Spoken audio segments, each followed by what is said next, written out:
Akasema utabaki na mimi hapa. Haya, katika nafasi anajaribu kuingia ndani ya box.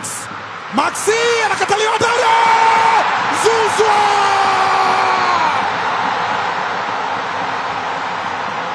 Usijichekeshe. Yanga hawachekeshi. Kanyaga, fukia mbinguni. Ni Pacome Zouzoua.